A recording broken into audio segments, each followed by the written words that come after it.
Good afternoon, everybody. You're all very welcome to the Coeliac Society's webinar on eating to reduce cancer risk. We just have a few more people joining at the moment, but while we're waiting for them to come in, I just have a poll up here. So if you want to just click on your answer there for me, and we'll get started in just a minute.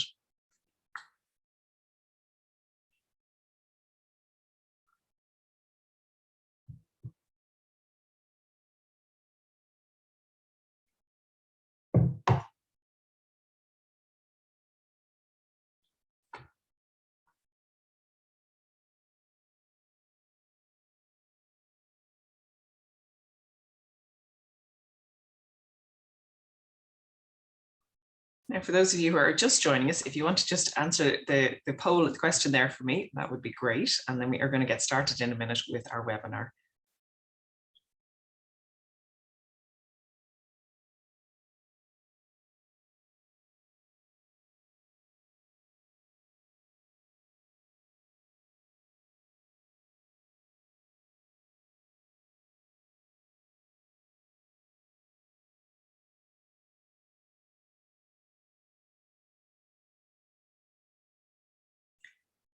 Okay, I'm going to end that poll. Thank you to everybody who started on that one. And we are just going to do one other quick one before we get started. And it's just really whether or not this is the first webinar you've ever attended with the Coeliac Society. So I know some of you will have been with us before, but just to see if this is a new one for you.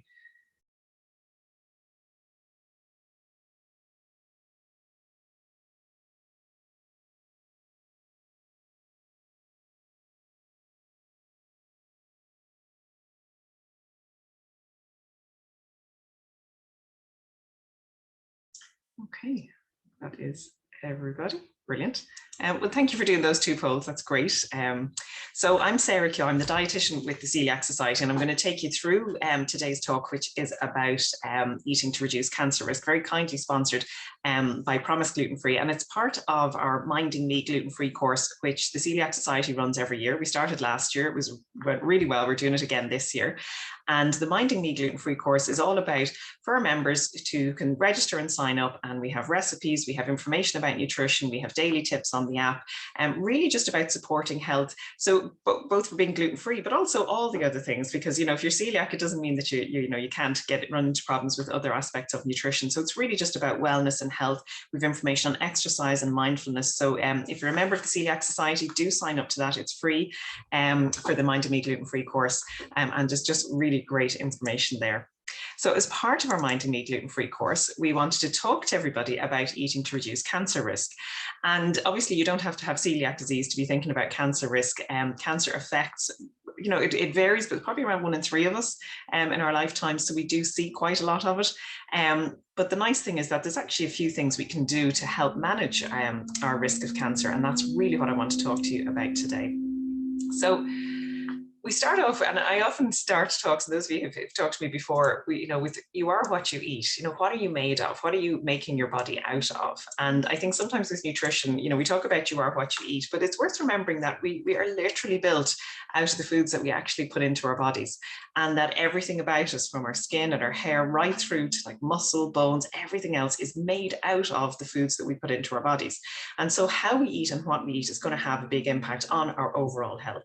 Now, I'm a dietitian. I can tell you here, diet is not going to prevent everything. It's not going to fix everything, but it's a big, big part of what we make our bodies out of. So it's going to influence our energy levels. It's going to influence our immune system. It's going to have a big impact on how healthy our body is as we get older as well. So it's worth thinking that, no matter how old you are, what you're eating is going to have an impact, because your body is updating and remodeling all the time. I've often said, you get new skin every 28 days. We are updating all the time. So, even if this is your first time to start thinking about anything to do with nutrition, it's not too late to get some really nice benefits from that. So, cancer nutrition. This is an area that I find confuses the life out of a lot of people. There is so much information out there. Should you eat this? Does this give you cancer? Should you avoid that? If you have cancer, what should you eat? What should you avoid? All of these different things. It can be really, really confusing. Now, just to emphasize, what I'm going to talk about today is what we know people can do to reduce the risk of cancer. I'm not talking about what to eat if someone has cancer. That's a different. And if you have questions on that, you can ask them. I'll see what we can do. We might need to refer you to someone else for that if you do have cancer. But really what we're looking at is preventing it. And I suppose when it comes to cancer nutrition, there's lots and lots of conflicting advice. But one of the things that we see, and it's a very sad thing in terms of cancer, is a lot of people do make money promoting diets around nutrition that are not based in science, or where the claims are really exaggerated, and it can really get people very confused about what to do. And a thing I see, and it's not just in cancer, but there's a lot of scaremongering about certain foods or certain food groups. You hear all the time, there's a headline, this causes cancer, or maybe that causes cancer, and people can start thinking, well, is it safe to eat anything? So it's nearly like we're nearly looking to be frightened of these things. There's also, the whole issue of self-appointed experts. And, I think it's in every field, but in nutrition, I just see stuff made up all the time. And it's easy for me because I work in nutrition, I can spot when it's not accurate, but not everybody else can. And so what I find when I'm talking to patients, when I'm talking to people, it'd be hard just to navigate absolutely everything in terms of nutrition. So that's really what we're going to try and do today. Give you some of the facts, give you the science, and hopefully it'll relax you a little bit and make you feel more confident about what you're choosing to eat. So why do we get cancer?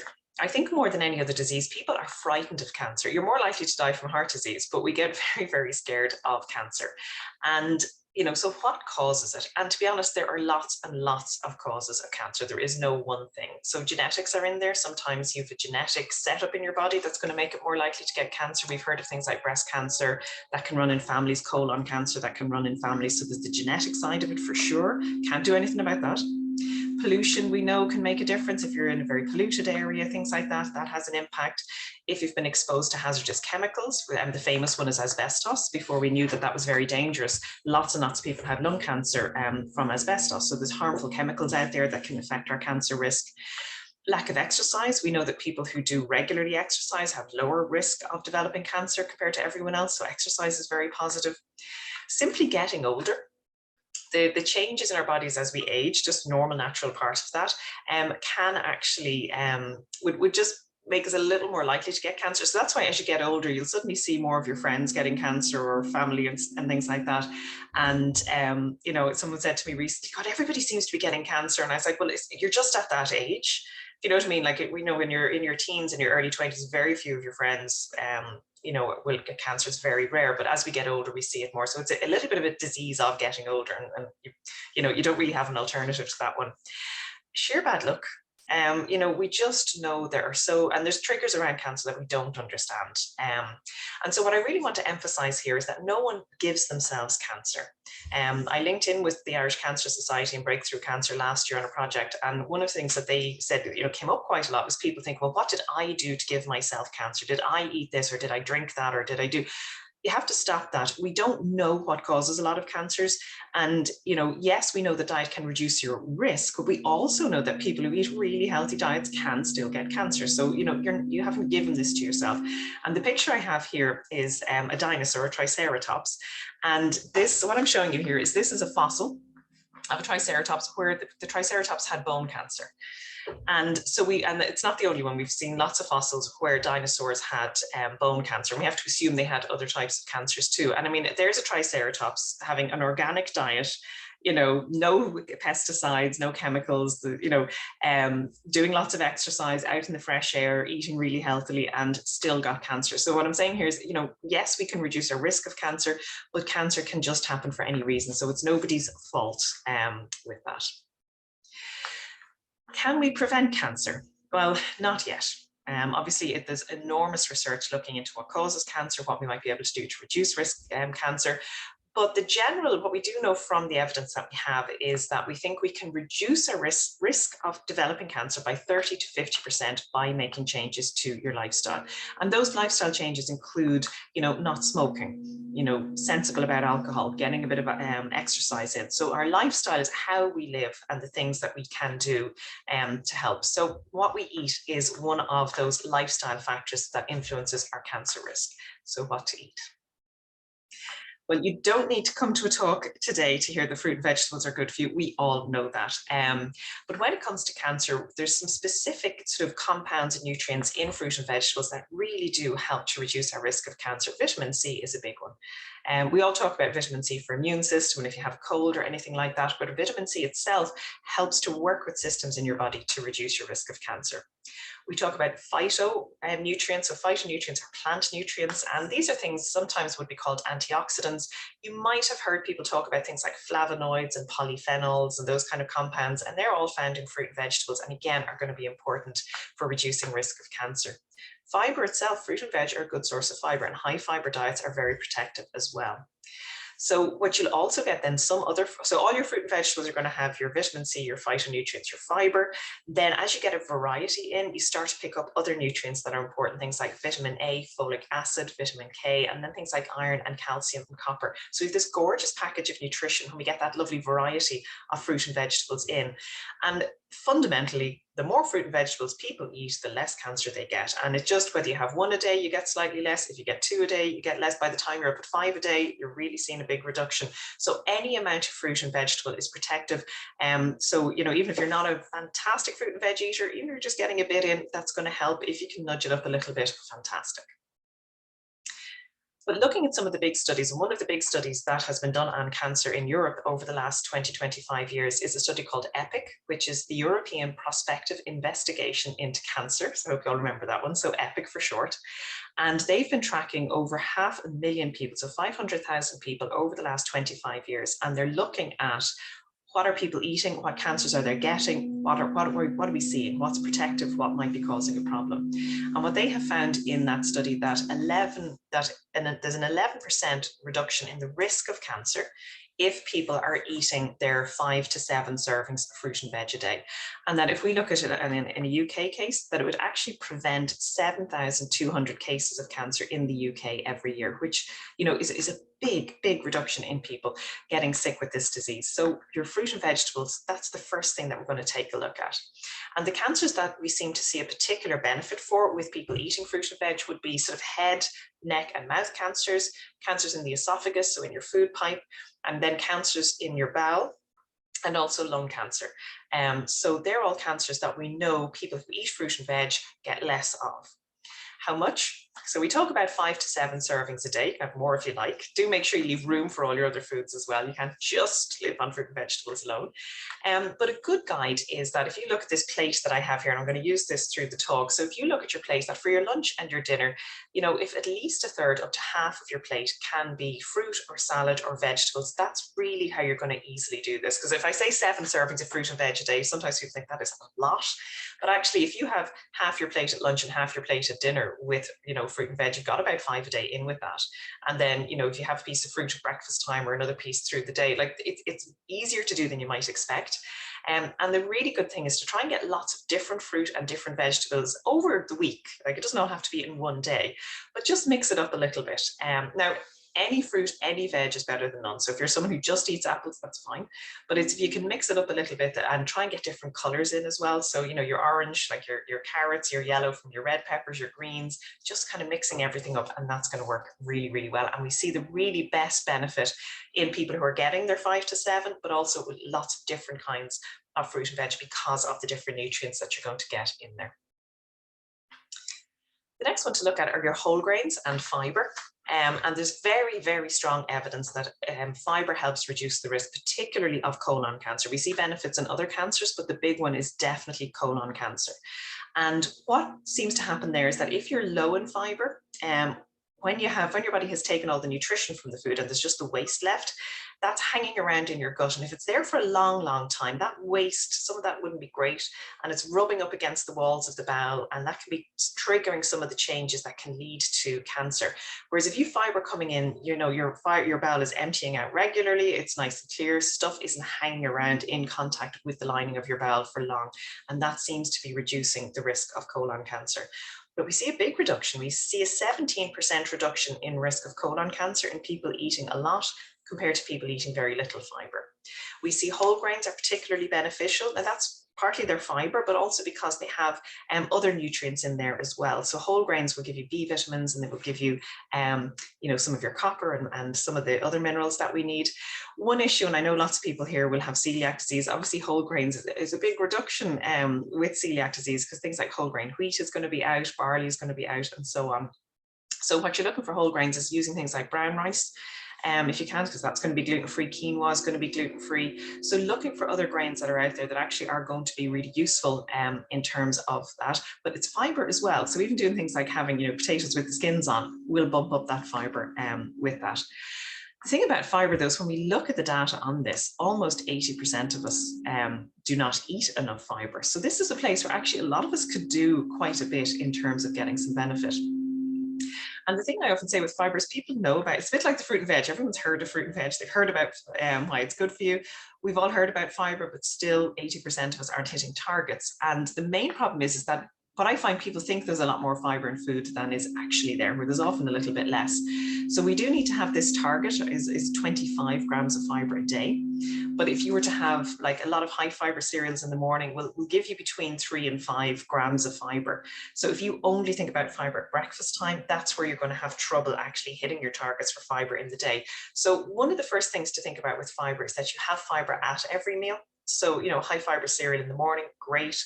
You know, at lunchtime, can you go for the brown bread, the whole grain bread? At dinner time, can you eat your potatoes with the skins? Can you go for the brown rice? So really just thinking about that fiber in at all of your meals. We spoke about the fruit and vegetables. They are going to give us fiber as well. So if you're getting that sort of 1/3 to a half of your plate with your fruit and veg, that's going to push up your fiber too. Nuts and seeds are great sources, and especially on a celiac diet, a gluten-free diet, nuts and seeds are going to be gluten-free, but they're going to have really high levels of fiber. So they're fantastic. And then beans and lentils the same, they're gluten-free. If you're just getting sort of your plain beans, and they are going to have absolutely loads of fiber in them as well. So just think about topping up your fiber through the day. Don't go out and do a huge amount of fiber tomorrow. Okay, if you are increasing your fiber, give yourself about 3 weeks just to gradually step that up, because your digestion will need time to get used to it. But just start thinking about, you know, when I'm looking at my plate, what's the fiber in here? Have I got the whole grain bread? Have I got the brown rice? Have I got the fruit? Have I got the veg? What can I bring in here that's going to boost my fiber? One of the other things that we look at is protein and the links between different kinds of protein and different types of cancer. I think we've heard a lot about red meat and cancer. So protein foods are going to be things like meat, so your beef, your pork, your lamb. It's going to be poultry, which is your chicken, your turkey, and then your beans and lentils are good sources of protein, things like fish, eggs, tofu, and then nuts and seeds. What we know is that high fiber proteins like beans, lentils, and nuts, we know they help to reduce cancer risk. So we know when people add in beans, add in lentils, add in nuts, that helps to reduce the risk of cancer. We know that fish also very specifically reduces risk of cancer, and people who eat fish get significantly less colon cancer, and we see some links with other cancers for that as well. So fish on its own seems to be a really, really important food to eat for reducing cancer risk. On the other side, your processed red meat is a big issue, and that is going to increase your risk of colon cancer. And I mean, that's been in the news a lot over the last few years, and we do have really good evidence now to show that the really processed red meat, so things like your ham, your bacon, you know, your chorizo, your salami, those very, very processed red meats are associated with, now it's not a massive increase in colon cancer risk, but it is there. So it's one that we would just say maybe a little bit less of those. And then in terms of unprocessed red meat, we need to look at the amount of that. So when it looks at mixing up your proteins, one of the things we would say is to limit red meat to 3 times a week. So when we look at organizations like the World Cancer Research Fund, they would say that even up to 500 grams of red meat a week seems to be safe in terms of cancer. You know, we often talk about 300 grams in Ireland. So a good guide that's in between is that if you have red meat 3 times a week, so that's your spaghetti bolognese or your steak or your pork chop or something like that, keep that to about 3 times a week. That's absolutely fine. We don't see cancer risk with that, so that's okay. More than that, maybe try and swap it out. So what we want is to really say to people to avoid or like really limit the processed meat. So if you're someone who's having like the ham sandwich every single day, can you nudge that back a little bit? And remember, ham that you buy and cook yourself still counts in here. It's to do with the preservative and the process of preserving the ham. That's the issue. So sometimes people think, oh, well, if I don't buy the sliced ham and I just buy the whole ham and cook it myself, we still want to limit that. Now, I have to say in my house, we still have ham. It's not banned, but it's definitely reduced a little bit. So it's just to kind of think about other places where you can pick up your protein. Definitely advice around eating fish twice a week in terms of cancer. If you like your fish at all, definitely one to bring in. There's gorgeous sort of studies now showing that we reduce our risk of cancer when we eat fish.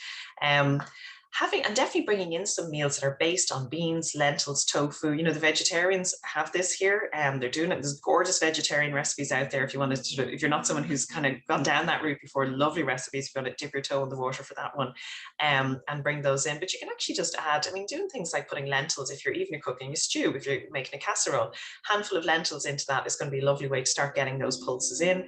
You know, even doing things like shepherd's pie, if you take out a little bit of the red meat, you can sort of do half lentils, half of the mince in there, and that works really quite well, especially with red lentils.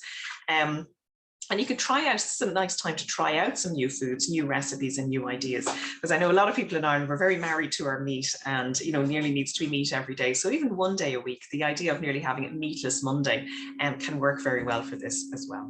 And again, look at amounts. So, you know, around a quarter of your plate for your protein foods is going to be plenty. And if we look at how we're balancing this plate so far, we have our fruit and veg, we have our whole grains and our high fiber carbs, and we have our proteins that are, you know, we're looking at our beans, our fish, our chicken. So just limiting that red meat a little bit there as well.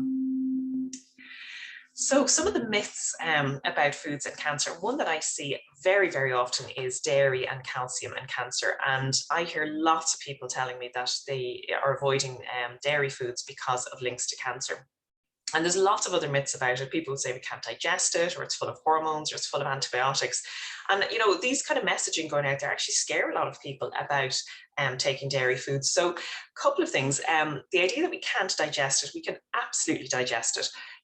Unless you're lactose intolerant, where you are having trouble digesting the lactose, which is the natural sugar that turns up in milk. And lots of people with celiac disease will be very familiar with lactose intolerant, because with celiac disease, you can be temporarily lactose intolerant until you're on your gluten-free diet. So lactose, natural sugar in milk, about 10% of people in Ireland struggle to digest that. It's just genetic, again. And we see it, if you look at sort of white North Europeans, genetically have adapted to lactose. So 90% of people in Northern Europe will naturally be able to digest lactose. As we head south in Europe, we see that changing. So by the time you get to Spain, 34% of people are lactose intolerant. That's the same around in Italy as well. And then as we head out from Europe, we can see rates of lactose intolerance climb to about 90%. But that doesn't mean people don't take dairy, because lots of countries outside of Europe, you know, outside of Ireland, do eat dairy. What they tend to do is ferment it. So instead of, say, drinking milk, which is really high in lactose, people might ferment it into cheese or into yogurt, because that reduces the lactose. So you look at countries like in India, they will ferment milk. They make a drink called lassi, which is a fermented milk drink, and that just reduces the lactose. So we can digest it. Once the lactose is dealt with, if you're lactose intolerant, we get all of the nice nutrition out of it. And, you know, there's lactose-free milk available now. And as I said, cheese has very little lactose in it. Yogurt sits in the middle. So it's a little bit of one, you know, see how it suits one person to the next. So we can absolutely digest dairy. The idea that it's full of hormones, it depends on where it's produced. So in growing cattle and producing milk and meat, there are hormones that can be given to the animals to boost milk production or to boost meat production, but they're actually banned in Europe. You're not allowed to use them in Europe. So they are used in some other countries. So if you are reading information about dairy and they're talking about hormones in producing milk and meat, you've got to check what country they're talking about, because in Europe it's actually illegal to do it. And the Department of Agriculture in Ireland, I mean, the last time I looked, they were doing 18,000 tests a year on cattle to check if the hormones were coming in. So it's not, we don't have those hormones in Europe with that. And the same with the antibiotics. You know, sometimes in some countries, animals are given sort of blanket antibiotics. With that, again, not allowed to do that in Europe. And again, we have checks to make sure that's happening. So sometimes just check where the information is coming from about the dairy with that.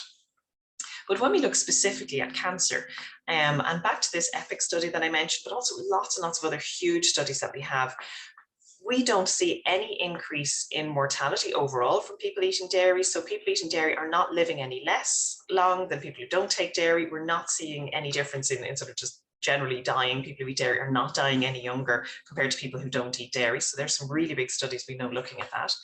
But what's very interesting is quite a few studies now are showing that milk, cheese, and yogurt reduce the risk of colon cancer. And we're very clear about that at this stage. People who drink milk or eat cheese and yogurt get less colon cancer compared to people who avoid it. So no question, and we know it's the calcium is actually the big factor in there. The dairy calcium is the big factor. We have very specific studies looking at why that actually is effective. But also, if we look at some of the other cancers, there is the one I hear a lot is people saying breast cancer. There is no link with milk, cheese, and yogurt and breast cancer. We just haven't seen it in the studies with that. There is some question that very high saturated fats might be linked with an increased risk of breast cancer, but they're saturated fats from any source, not necessarily just dairy. And again, it's you know, we need a lot more research on that one. But as I said, in terms of cancer, we don't see an increased risk of cancer in people taking dairy. So there is literally, as we stand right now, no scientific advice for anybody to avoid dairy from the point of view of reducing your cancer risk. So I hope that sets people's minds at ease about that, because this is one I think is probably the most confusing one for people when it comes to diet and cancer. What about sugar and cancer?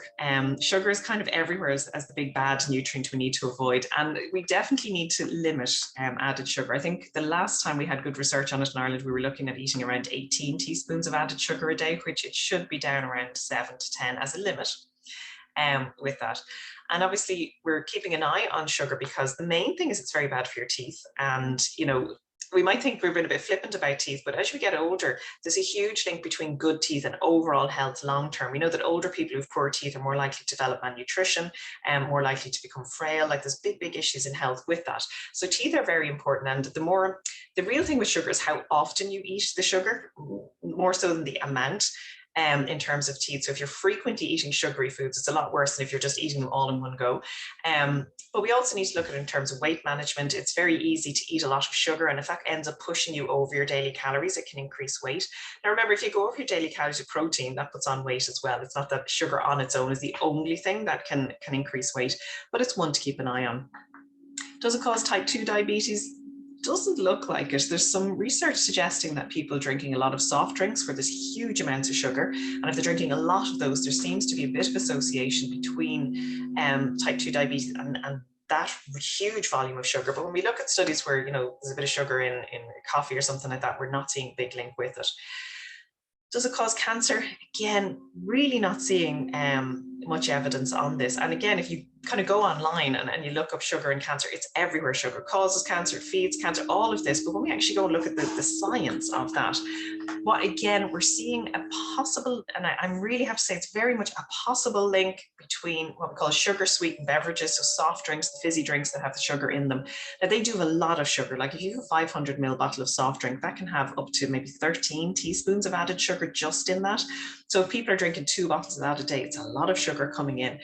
But while some studies say, looks like there's a slight risk, another study looks at these drinks and cancer and they're not seeing a link. So it's very varied, and we're not seeing any links with sweeteners in terms of cancer either. I would say it's an area for more research. I'd love to see more research done on it. But at the moment, it's very, we don't really know. Now we say there's lots of good reasons to limit soft drinks. You know, we don't have to wait until we see if there's a cancer risk with it. But, you know, as I said, we don't have very strong data on that. The key thing to remember with sugar though as well is that when we talk about limiting sugar, we're really talking about limiting added sugar. Okay, because I sometimes see people that think, oh, well, there's sugar in milk and there's sugar in fruit, and that's not added. The sugar that naturally turns up in milk hasn't been added. The sugar that naturally turns up in fruit hasn't been added. So they're not sugars that you need to be worried about in terms of kind of health or limiting sugar. So don't worry about those, because I see people and they're cutting out like yogurt and milk, and, you know, don't do that. And even like if you're like your plain yogurt, the sugar in that is the natural milk sugar. Even with your fruit yogurts, most fruit yogurts, if they have added sugar, have like around 1 teaspoon of added sugar. And as you can see from here, you can have 7 to 10 a day. Now, if you're going for the caramel, toffee, crisp, crunch, chocolate sauce yogurts, yes, they're going to have loads of sugar in them. But I think at that point, you're eating a dessert. So when we talk about limiting sugar, it's what we call limiting it from what we call sometimes foods. So foods like soft drinks, biscuits, cakes, pastries, sweets, chocolate. Now and again, they're foods to have sometimes. They're not sort of everyday foods. And they're the places to really keep an eye on when we want to reduce sugar. Just one thing to remember, and I see people getting confused on this, is that things like honey, agave syrup, coconut sugar, maple syrup, they are all added sugars. You're adding them. Because sometimes people say to you, well, they're natural sugars. And you go, it doesn't matter if it's sugar and you're adding it, it's added sugar. So they're fine to use. As I said, they're still within, sorry no, they're still within your 7 to 10 teaspoons a day, but they count in there, because I've seen people and they're taking gallons of honey and they're like, yes, but it's natural sugar. It's like, yeah, but it's still rotting your teeth. It's still, in additional calories and things like that. So they're fine to use, but they're fairly interchangeable. Okay, so the really bad news is alcohol. Unfortunately, alcohol is linked with several types of cancer. And I often have this discussion with people and they say sugar causes cancer. I'm going, we've really very little evidence to suggest that. And then we go, alcohol causes cancer. We have well over 10,000 studies showing that alcohol causes cancer. I do love having debates about sugar over a glass of wine. So it's funny what we sometimes focus on with cancer and then we don't want to know about. So we know that alcohol is linked with several types of cancer. So mouth cancer, it'll be a big cause, breast cancer, there's a link, liver cancer and colon cancer. And we know that at least 900 new cancer cases in Ireland every year are due to alcohol. So that's the significance of that. So we know, and the problem is, this is the really bad news, is there's no safe level for alcohol when it comes to your risk of cancer. So we know that even one, so what we call a standard drink a day, so that's a very small glass of wine a day, is associated with a 9% increase in breast cancer risk. So I do see people worried about dairy and breast cancer. We don't have evidence, but we do see it for alcohol and breast cancer. And it's there. And as I said, there is no safe level for alcohol. And actually what the World Cancer Research Fund is telling us, and their sort of recommendation is, when it comes to alcohol, that less is good and none is better. And that's kind of their guidance on it. So look, we talk about alcohol in Ireland. How much do we talk about? So we have limits. So 11 standard drinks a week for women and 17 standard drinks a week for men. But I would emphasize it's a limit. This is not a target. And really, from a cancer point of view, less is good with it. But one standard drink is half a pint of beer. It's 100 mils of wine, which is quite small. Like if you look at a normal bottle of wine, like if you were getting 100 mils out of that for a glass, you should be getting 7 glasses out of that bottle of wine. But that is actually based on a white wine, which is around 12% alcohol. If you have a red wine, which is getting up to 14.5%, your measure is now 75 mils, which means where you should be getting 7 glasses out of a bottle of white wine, you should be getting 10 glasses out of a bottle of red wine. And I'd love to see all your faces when I tell you this. It's tiny. And I think with wine, a lot of us don't realize just how much alcohol is actually in wine. It's quite high. We tend to think, in Ireland in particular, we tend to think about wine like beer. We tend to drink it like beer, big glasses and gulped. But you have to think about wine closer to a spirit, so small glass and sipped. Because if you pour yourself out, a generous glass of wine, that can be 250 mils, which, from a red wine point of view is nearly 4 standard drinks. If you look at it like that, or maybe 3, 2.5 standard drinks from white wine. So people would say, oh, I had 1 glass of wine last night. But if it was kind of a generous enough glass, you might actually have had 4 drinks in that 1 glass of wine. So just amounts for the wine is the one to look at. And then 1 pub measure of spirits. So the actual proper measure of spirits counts as 1 standard drink. So keep an eye on that one. And as I said, just the less is good and none is better when it comes to cancer is kind of the recommendation. So the last bit, I hope, is a bit of good news. There's some increasing evidence that actually coffee might reduce the risk of several cancers. And we've quite a bit of research on this as well, to the point where it now comes in onto tables when we're saying things to do or not do when it comes to cancer. So we've seen really good evidence that it's reducing endometrial cancer. So the endometrium is the lining of the womb, so that women who are drinking coffee are getting less endometrial cancer. We're seeing less liver cancer, and it looks like it might be protective in terms of colon cancer as well. But even on another side, looking at research on coffee, it looks like it helps reduce risk of things like dementia, heart disease, and even type 2 diabetes. So the benefits are seen in people drinking 2 to 4 cups a day. I'd have to, given in Ireland, we all drink out of mugs, that's 1 to 2 mugs a day of coffee, actually seems to be quite protective. And we are seeing increasing evidence that tea, even black tea, is protective as well. We do see green tea. There's good evidence that green tea helps reduce risk of liver cancer, and it looks like black tea is quite similar in terms of benefits. So do go out and enjoy your cup of coffee with some good news. So in terms of just pulling everything together in terms of what we've talked about, there's quite a few things we can do that's going to reduce our chances of developing cancer. So 5 to 7 servings of fruit and veg a day. Get your whole grains in when you can, your whole grain cereals, your high fiber foods. Limit red meat to 3 times a week, and do bring in lots of other places for your protein. So we want to avoid or really limit the processed red meat. Bring in the fish is really positive. Bringing in your beans and your lentils as other protein alternatives. Limit your alcohol, bad news. Limit your sugary foods, lots of good reasons to do that, and do enjoy a nice cup of coffee. If you want to find more information on diet and cancer, we have our article on our Minding Me Gluten-Free page for our members who are doing that course at the moment. We have an article with all the tips that I've spoken about today there. There's also fantastic information on the Irish Cancer Society and some of the other cancer societies to look at. If someone is really looking at cancer, there's the Anti-Cancer Cookbook, which dietitians in Ireland have produced with breakthrough cancer research, and you can have a look at that. So thank you all very much for joining us today, and huge thanks to Promise Gluten Free for sponsoring the talk today, but also our whole Minding Me Gluten Free course. This course, as I said, is running for 6 weeks. We do it at the start, usually February into the middle of March every year, and really just information on health and nutrition. And just to say to you, those of you members probably know this already, follow us on Instagram at Coeliac Ireland. We have lots of information about living gluten-free there. You can become a member if you're not a member at coeliac.ie. And I don't know if any of you know, but we have a shop now out in Clondalkin. And we have lots of hard to get gluten-free products coming in there. So if you're around Clondalkin at any stage, pop in and say hello, because we're there, our office is there as well, and we have our shop. So thank you to everybody for joining. I'm going to have a look now and see if anybody has any questions with us. And I'll go through some of those. I see we have a few popping up. So I eat gluten-free brown seeded bread. Is that a good way to get my fiber? Yes, fantastic. What you can look at if you're looking at breads, particularly for the gluten-free breads, is if you look at the label and where it says the per 100 grams on the nutrition label, if the fiber is 6 grams or more per 100 grams, that's a high fiber food. So that's a really good way of just checking if you're getting the fiber in there. So that one will work really well. Where are we now? So what about kefir? So in terms of kefir and other fermented foods, there's not huge evidence yet that they are reducing risk of cancer. What we do know is that people who are eating fermented foods have a better variety of bacteria in their gut, and that we know that some of the bacteria that they're producing, we know are beneficial to health. But to be drilled down to very specific foods, we don't know. It certainly doesn't seem to be doing any harm. It might be doing you some good.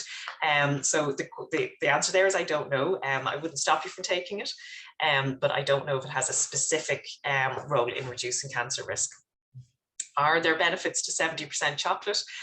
Nutritionally, definitely. The dark chocolate is actually an incredible source of iron, zinc, magnesium. What else is in there? So selenium, really, really concentrated in minerals with that. And plus it tastes nice if you like the really dark chocolate. So there's a good nutrition benefits. If you're asking in terms of cancer, I don't know. I haven't seen any particular evidence looking at dark chocolate in relation to cancer risk, but there's just really good nutrition in there. So I would go for that. Any data on chicken and disease? Chicken seems to be fairly inert when it comes to different diseases. We know that people eating white meat, so chicken and poultry and turkey, do seem to get less heart disease. Haven't seen good data specifically on, say, chicken and cancer, but we're certainly not seeing any increases. We're not seeing, people are getting more cancer if they eat chicken. We don't see that at all. I can't say there's anything that says reduce it, but certainly from a heart point of view, there's good information on that.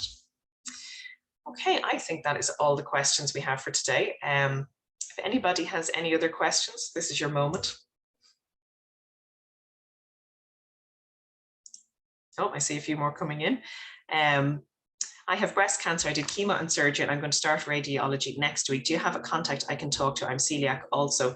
I tell you, will you email me in at info@coeliac.ie, and I'll come back to you personally on that. And I hope it's all going well for you at the moment. Sounds like you're having a lot going on. But come in to me directly, and I'll come back to you, and we'll talk about that. 23-year-old celiac diagnosed under a year ago, just began my PhD funded by Breakthrough. Oh, wow, brilliant. I'm just wondering if you recommend any supplements in general or for celiacs. In general, I suppose, particularly for celiac people, I would always recommend a vitamin D supplement, but that's because with celiac disease, we've that increased risk of osteoporosis, and we don't tend to absorb vitamin D terribly well. So your vitamin D would be the big one on that.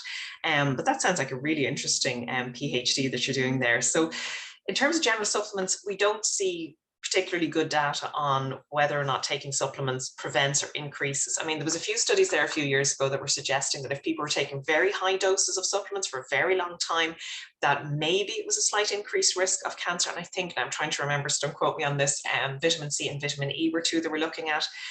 Studies that where they've looked at things like prostate cancer, where they do give people supplements, we're not seeing any particular benefit. So in terms of cancer, no, but from a celiac point of view, definitely your vitamin D. Does the data on coffee distinguish between instant coffee and grinding your own beans? No, is the short answer on that one. Not very often, but I think in recent years, a lot more people are using kind of their fresh ground beans, but I think it's compounds that are just in the coffee that are making a difference, so that there's not a big distinguishing between those two. Last question, any advice for Hashimoto's thyroid? So Hashimoto's thyroid is an autoimmune disease where it attacks your thyroid and it stops your thyroid from producing the hormone thyroxine. So we take the tablet for that. There's no real diet advice for that. The one thing that we do recommend is that if you have thyroid issues, that you need a selenium supplement, usually about 200 micrograms a day would be recommended. So that can be helpful. From a diet point of view, again, I see lots of confusion on this. People saying all kinds of things with it. Diet-wise, no, you're really just looking at the selenium would be that. And particularly if it's Hashimoto's, because it's autoimmune, diet is not going to have a huge impact on that. Now, I don't know if you're celiac as well, but people with celiac disease are more likely to get Hashimoto's thyroid. It's about 12% of people with celiac disease will get that as well. So that's why we do tell everyone with celiac disease to actually get their thyroid checked every year, because it does actually turn up for quite a few people. Any thoughts on overdoing multivitamins? What is too much? So I think we were saying that earlier. I wouldn't go over 100% of the RDA for multivitamins, really. I know the combinations in packs can vary, but I wouldn't take high doses of vitamins or minerals for a long time. You know, you'd be hard pressed to actually overdose on them, but it has happened. So particularly with vitamin A, I've seen that. So I would kind of take what it says on the pack, and you know, just check it out. Sometimes it's worth seeing, do you need them? Because sometimes a lot of people are taking supplements and actually things like their iron levels are fine or their vitamin D levels are fine. Excuse me. Okay, I think that is all of our questions for today. And thank you to everybody who joined us today. It was nice to talk to you. I hope you have some good information out of that. As I said, do follow us on Instagram and do check out our Minding Me Gluten Free. And again, huge thanks to Promise Gluten Free for sponsoring the course with us today. And hopefully we will see you again. Before you sign off though, I have 2 more polls I'd love you just to fill out for me. And just pop them up. So it's more just to see what we learned in it. So I have, one is just, where are we now? Sorry, I've put up the wrong one. Bear with me until I get this. Okay, so just if you can run this one, just if this is, you know, my knowledge of eating to reduce cancer hasn't changed, or I have, sorry now, I think that poll has gone up.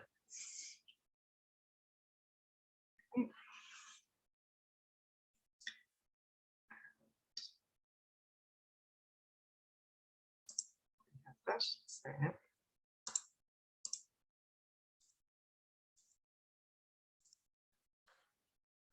So just future talks.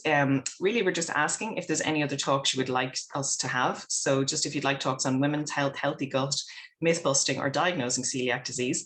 If you think of any other talks you'd like us to run, do email us info@coeliac.ie if your option isn't there. And we can do that. So thank you for filling that out. It helps us just to look at other topics. You know, we come up with our own ideas, but it's always great to hear what other people would like to see and hear about too. I'm looking at the questions coming in here, and I think healthy gut is definitely coming up here. We did one last year looking at healthy gut and, you know, things that affected other than celiac disease, and we definitely had a lot of people turning up for that one. Okay, I think that is everybody, and I'm just going to double check the last poll there. Okay, brilliant. Look, that's everything, and thanks everybody for joining, and thank you for doing the polls for us as well, and hopefully we will see you at our next talk. Take care, have a good day.